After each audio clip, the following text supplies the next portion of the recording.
Okay, so we got the engine out without taking the body off. When you find the part of this video that you're looking for, please turn down the volume and just let my videos play.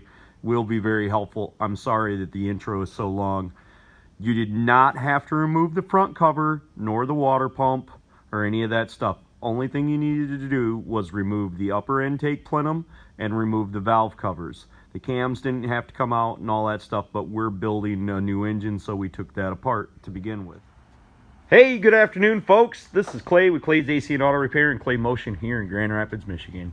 If this video is helpful, please consider subscribing to my page, clicking the notifications, sharing my videos, liking my videos.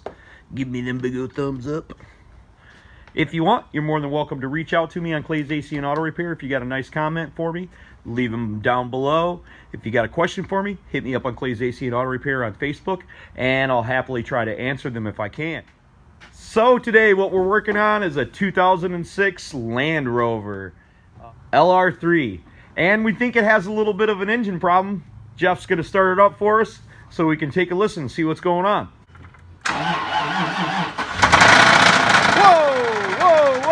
shut her off, the Kool-Aid man's trying to get out. Oh yeah.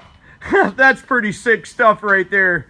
But luckily for you guys, we got another motor to put in here, so we're going to take it out. First thing we're going to do is we're going to drain our oil out and our coolant and stuff like that. If anything needs to be explained because it's difficult, I will do so. But to keep the video as short as possible, unlike this intro, we're not going to show you everything. So I'm going to give you an overview every once in a while of what we got done. Right now we have done nothing. Luckily for us, this vehicle is unmolested, which basically means that nobody's been underneath here cobbling stuff up, and actually runs really good. Believe it or not, even with the knock, it doesn't even have a check engine light on in it. That is flipping crazy to me. But we're going to take it apart. We're going to put another motor in there. I'm probably going to make a couple different videos about the stuff that we do to the other motor to get it ready to install. But for the most part, this particular vehicle video right here is going to be for the engine removal. I'm going to give you a little bit of an overview here, just so you can see it. Remember, when you find the part of this video that you're looking for, just turn the volume down and let my videos play through. I got my front differential in here. I removed my steering column. I removed the AC compressor, power steering pump.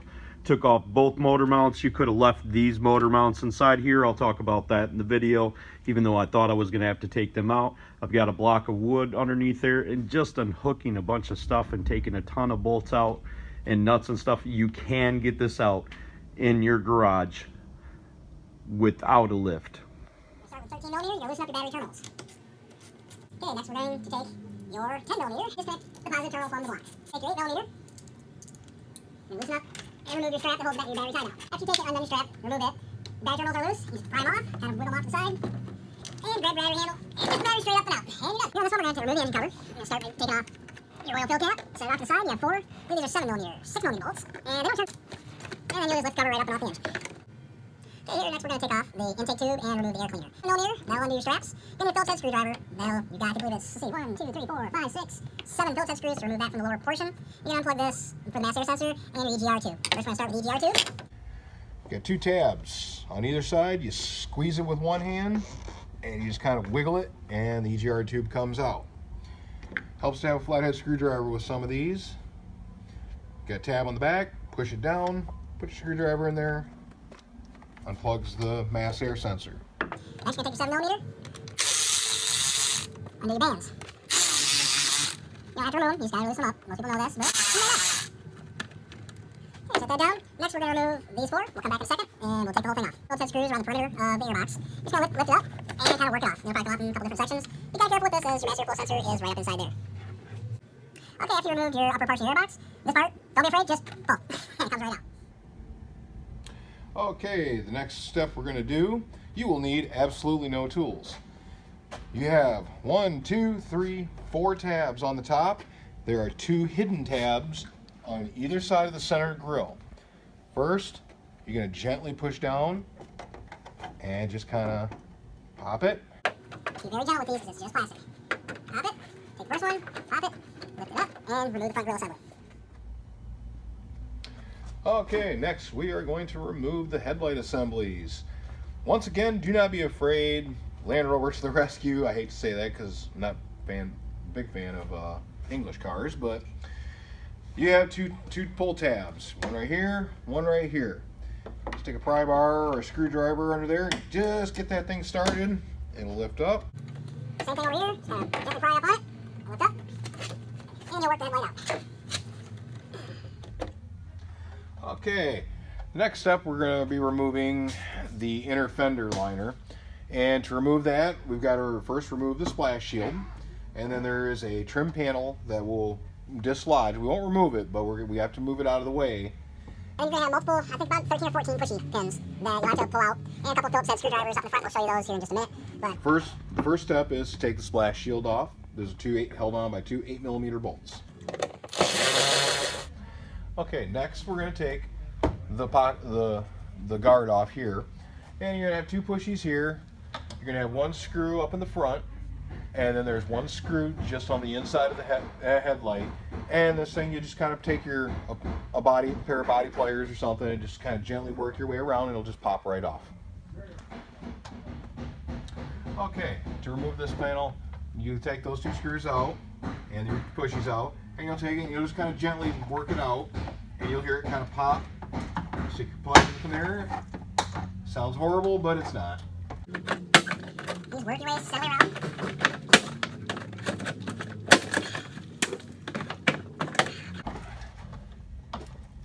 Oh, I missed one pushy up here.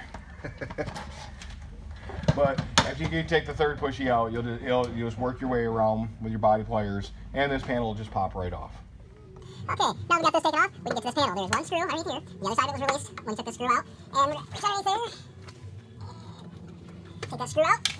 And take your body pliers.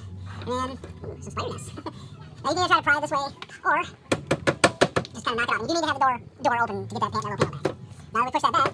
This releases that. Now we're going to go through, and there are probably about 10 or 12 little push pins and 1 or 2 Phillips head screws. And we'll be able to remove this, and we'll have full access to the inside and the front, and we can start taking the front bumper off.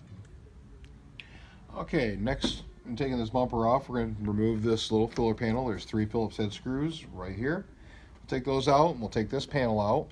And I've already got some of the bolts loosened up, but then we'll go through and loosen some of these bolts and start taking the front bumper cover off. Okay, now the 3 Phillips screws that we were talking about actually turned out not to be Phillips screws. They were a type of pushy pin.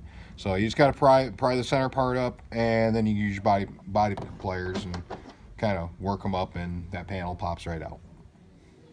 Okay, next we're going to remove the bumper cover itself. We're going to start with a T30. You got one here, one on the opposite side, and then down here.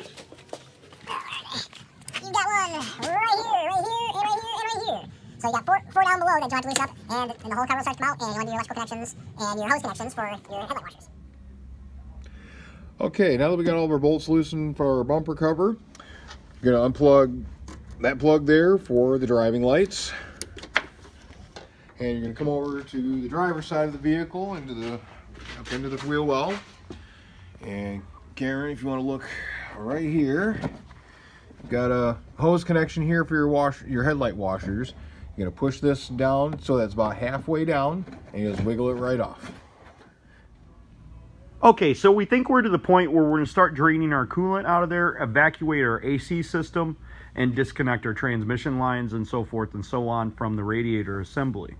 We're going to try, and I'm not sure how it's going to end up in the video, pulling the whole radiator and assembly, your rear header panel for your headlights, out in one piece. Okay, now we're going to take the skid plate off. 13mm bolts, 2 right here, 1 right there, 1 right there. One over here, and one right there. That'll be the main skid plate, and then you'll have 2 10mm bolts for this front skid plate, and then they'll all come down. Okay, next we're going to remove these panels here. There's one on each side, they're identical. Supposed to be 4 pushies, looks like we're missing one of them. But you pull these 4 pushies right here, and this panel falls out, and this gives you access to your lower radiator hose so we can drain the coolant out of the system. Okay, now we're going to drain the radiator. And see right here, your lower radiator hose, you got a clamp there. Just work that clamp off, and work the hose off with it. Go! Okay, so we're going to remove 3 T40 bolts from each side. Okay, next we're going to remove the upper radiator hose. Pull it off.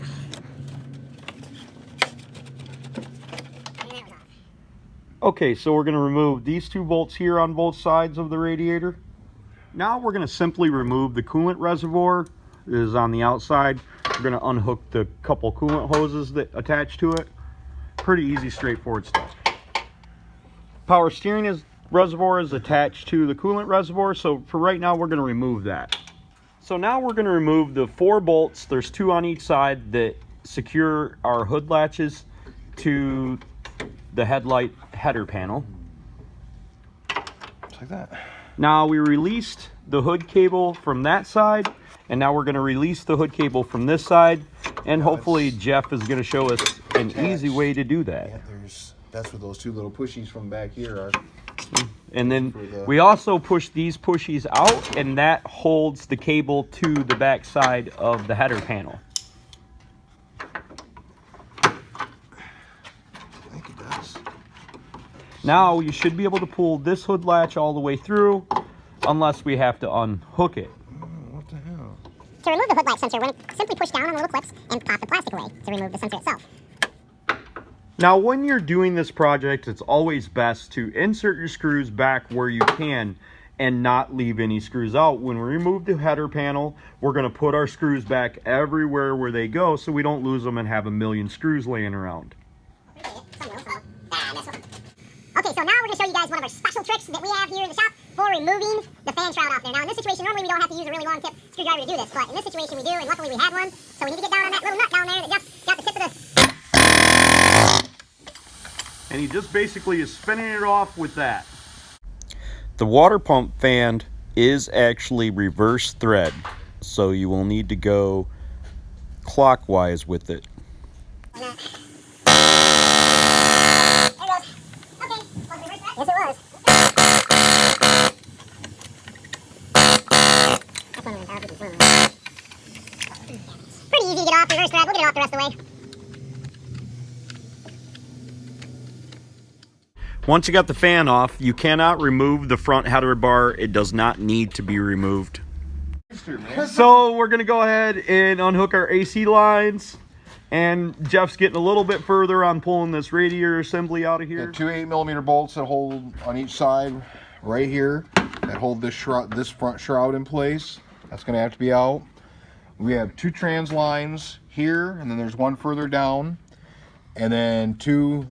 We're not sure, but we think these bolts were 13mm, possibly 14. Just as a side note, and I don't even know if it'll make it to the video, but if it does, it was super interesting to me.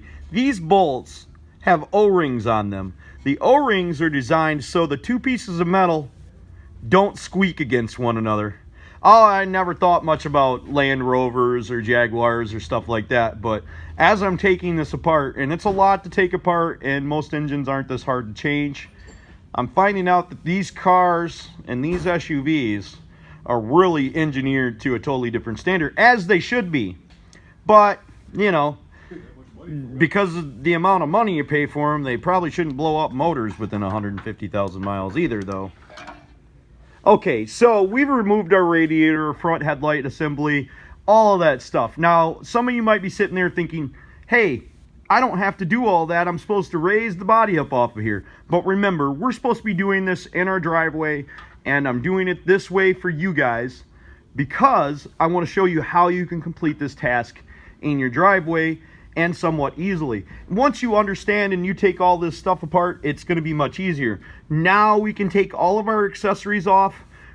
Now we're going to remove the upper intake, all the hoses and accessories, so we can raise the engine up when it's time.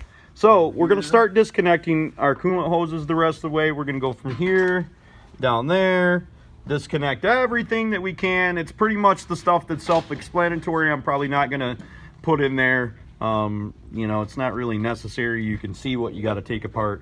If we get to something difficult, we'll let you know. It may not be the right. So we ended up removing the heater hose assembly completely like this. Seems to be simpler, then we don't have to figure out how all the hoses go. And we've got the alternator out of there. Jeff dropped it, so be careful when you're doing that. We're going to end up taking the AC compressor off and probably the power steering pump off of the engine block because it appears like it goes through the cover. Obviously, we'll let you know if you had to do that or didn't have to do that. because ground straps are really, really very, very important, this huge one right here mounts to the engine block right there. Okay, so we're removing our power steering pump. There was actually 2 bolts from the front that were easy to get to, but on the rear of here, we have to come in and we get that 1 bolt that you can see. There's a bolt here. And then 1 up inside there. And we have to get them 2 10mm bolts out, and I'm going to use a long wrench like this to remove them. Okay, so to remove the rear power steering bolts, I found it easier to run an extension up through the back of here with the wobble on my 1/4-inch drive, 10mm to get them bolts out. Just so you know. Okay, so a little bit more on this power steering pump. This is our donor motor we got, and it actually has the bracket on here. There's 2 bolts that go through here, and then 2 bolts that come back through here. Now, we were trying to take out a bolt that was like up here that was for the actual pump itself that split the pump in half. So knowing how this bracket looks and where it's at, I think it's going to be helpful for you to actually get the 2 bolts out. For some reason, one of our bolts was already missing back there, so we kind of got lucky because we only had to take out the 3. And then it was wedged inside there really tight, so we ended up having to pry it off of there. But it did come out. Now, focusing on the air conditioner next, we have 3 bolts that we have to take out of here. Here's where part of the air conditioner was broken off this engine in the impact. There's a bolt right here that has to come out, and then there's 1 10mm bolt back here. Now, we're using a stubby wrench to get this bolt loose, and we're doing it from the front. So all we're doing is taking our hand, reaching it back there. The leverage is a problem for that bolt because it's tight, but I know once we get it loose, a stubby gear wrench worked really well. Getting it from the top with the stubby doesn't work, we can go from the bottom, and hopefully with a little bit longer wrench, we're able to get that bolt out. Okay, so even with the bolts out, we still cannot remove the last air conditioning bolt. So what we think we're gonna have to do is we're gonna take off this bracket, and I'll show you on the other bracket where the bolts are. The bracket itself looks like it's held on by 1 bolt in the back here, and then 1 bolt right here. So we're going to remove them and see if our AC compressor will come out. Okay, so removing the AC compressor bracket was the trick, and that's how we were able to get the AC compressor and the bracket out of there at the same time. Just remember, when you go to reinstall that, make sure that bolt's left in the bracket and you leave the AC compressor loose before you tighten down the bolts. So now that we've got our AC compressor out, we're looking at the steering shaft right here. And I was reading the thread and somebody was talking about this being a problem. Now we can see what the problem actually is with the steering shaft being in place. It goes right over the top of the motor mount right there, which will make it difficult for us to actually remove the engine with the body on. So we're going to remove this bolt here, and there's 1 up the steering column there. We'll probably show you, or at least explain a little bit to you later on in the video about removing that steering column. Now we're going to start removing our valve covers, intake and stuff like that. If we can remove the valve covers with the body on. I was looking at it. This might be a tight fit. It's tight, but... Okay, so now we're getting down to the real fun stuff. We're going to start disassembling the engine. First, we're taking off the valve covers. It looks like we don't have any clearance issue. Jeff is saying that the bolts protrude through here. These 10mm nuts protrude through here, and that allows them to rust. The upper ones weren't so bad, but the bottom ones that get more contact with the elements are a little bit rusty at the tips, so it makes them more difficult to take out. While taking off the passenger side valve cover, we removed all the bolts, as you can see, and then we removed this cover right here. And it just pops off. And then there was 2 bolts hidden down inside here, plus we need to remove each coil. And as you can see, Jeff has got it off of there. Now on the driver's side, we got to get the oil dipstick tube undone. It's connected to the valve cover, and we just got a few more hoses and that to get out of the way, and then it'll be the same procedure. You'll pop this off, get all your 10mm bolts out, and it should come right off. Did you have a heat shield up there that was in the way a little bit? You can kind of see it on this one. It's the same side, same way on the other side. You'll have 1 Phillips screw that anchors it, and then there's just pressure clips down there, and if you just yank up on it good and hard, it'll pop right out of those clips. Very cool. So we removed our front timing cover. We didn't have to pull the engine, but we're doing a little bit different work than you guys at home, but I thought I'd leave it anyways. Look at this complicated mess of stuff inside here. Not as complicated as a Dodge. It just has those added chains. Pretty neat. I'm going to show you where all the bolt holes were that we took out. So these are all the bolts we took around. They're all on the outside of the perimeter. 24 of them. Yeah, Jeff says 24 bolts. Don't look like we have any hidden bolts in there, so it should be pretty simple if you got the front of the car off. Okay, next, we're going to take your body pliers. You're going to pop this plug up off the intake manifold, get it out of the way, and reveals a bolt behind it. You're going to do the same thing. Pop these two off, remove fuel rail off from this bracket, and you have two 8mm bolts. One right here, one right here. This bracket will come off and reveal the two hidden back bolts. Remove your 10mm bolts. There's 1, 2, 3, 4, and 5 on each side, and your upper intake will lift right off. Okay, next step, we are going to remove our upper intake manifold. There are 10mm bolts. They're here, here, here, here. The hidden one back here, the hidden one back here, here, here, here, here. We'll loosen those all up. We'll lift the upper intake off the... So we're pulling the steering shaft right now, and this is how we're doing it. We've got the bolt out of there, obviously, and Jeff was pulling down as he pulled on that and slid it right off of there. Easy for cheesy. We hopefully can just pull it right out. It's a little bit stuck, but it'll come out. Now we're going to go to the bottom and start removing our torque converter bolts. Calcium. What are you talking about, Jeff? What? Jeff smokes a lot of pot, you guys. You can see the silvery oil from the bearing pulled up right back there. That's crazy. They found chicken bones inside there too, in the intake, and they didn't film it. I don't know what kind of film people these guys are, but they're terrible. Okay, next we're going to remove the 4 bolts off the exhaust downpipes to free the engine from the exhaust. You have 2 on each side, 13mm. You'll use a long extension, and we're going to use a wobble and a 13mm short to get that inside bolt out, as well as that inside bolt. You can see it right up there. The other 2 you'll get from the outside with a box end wrench. We'll be using a gear drive wrench. It's a lot easier to use it that way. And we'll get back with you when the exhaust is out.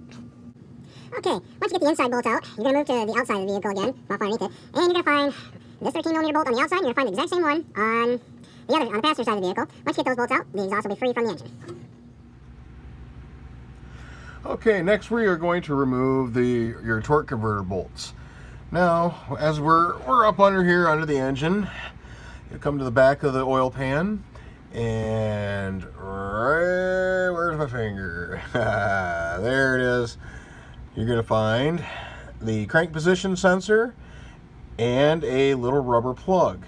You're going to remove that. You're going to unplug your crank position sensor, and there is a 8mm bolt right there that holds the wiring harness to the bottom of the oil pan, and you're going to remove that and get that wire out of the way as it'll stay with the vehicle. Then you're going to remove this little plug, and behind there you're going to find 13mm bolts, and since we're doing this together, we'll find out how many together, and I will let you know.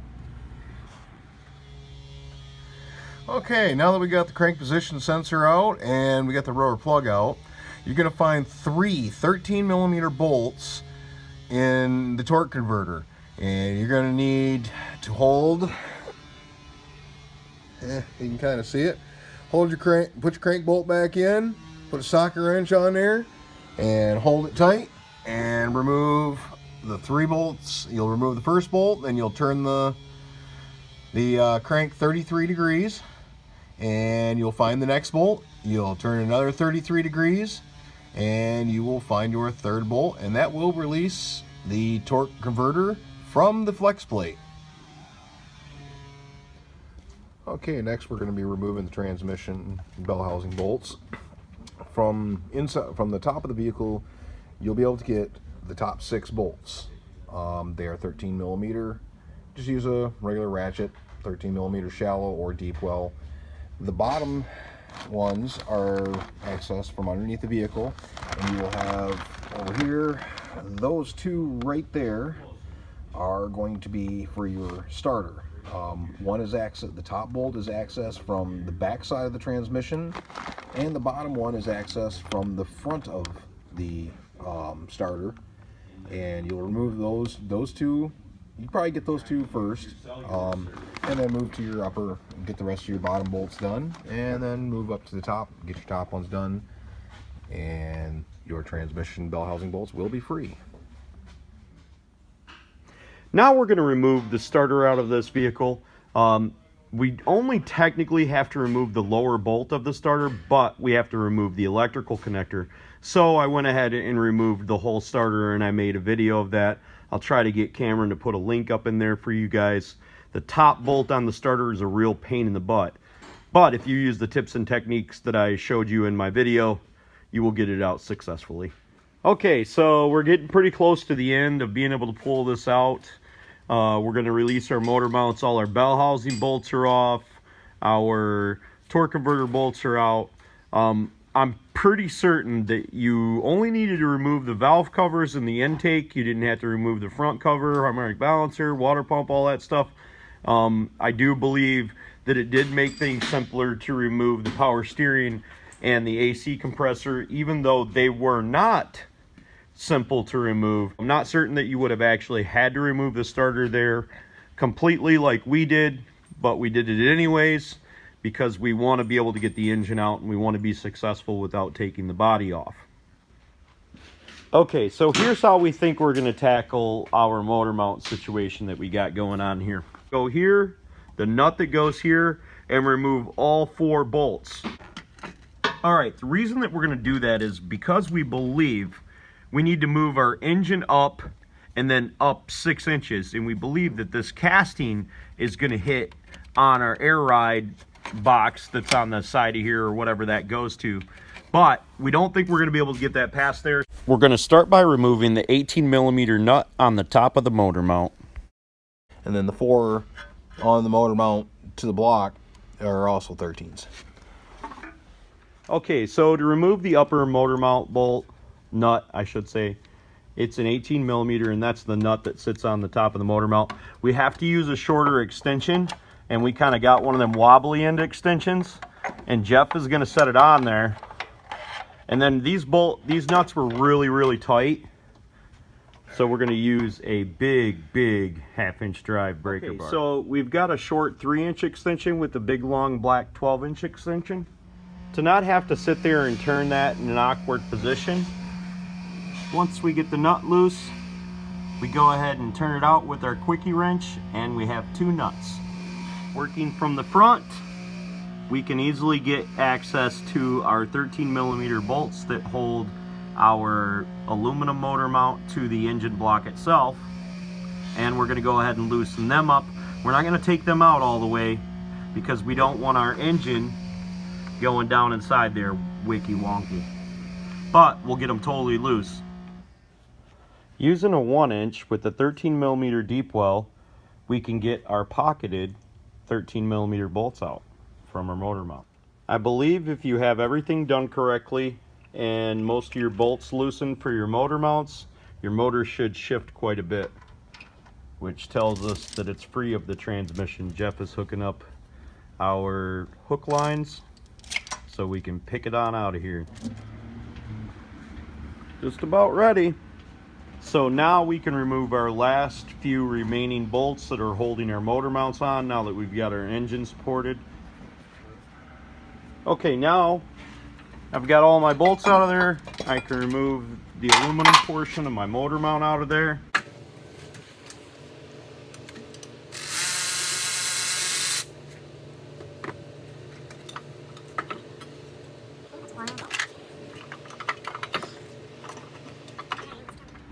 If you end up needing to support the transmission on yours, make sure you know that it's made of a plastic polymer, the transmission pan is, so you need to make sure that you pay extra close attention to where you put your jack at. Okay, so with our engine up, we're going to go ahead and place a block of wood between that cross member and the engine pan. So we'll place this right up in here.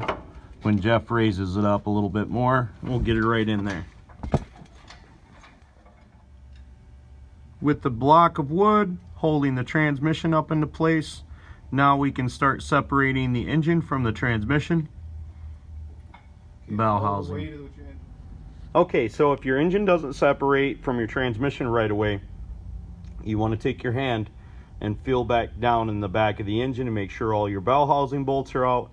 Make sure that you visually look at it and see the ones that you can, just in case you got some in there before you start prying the two apart. Okay, so we couldn't get the motor to separate from the transmission.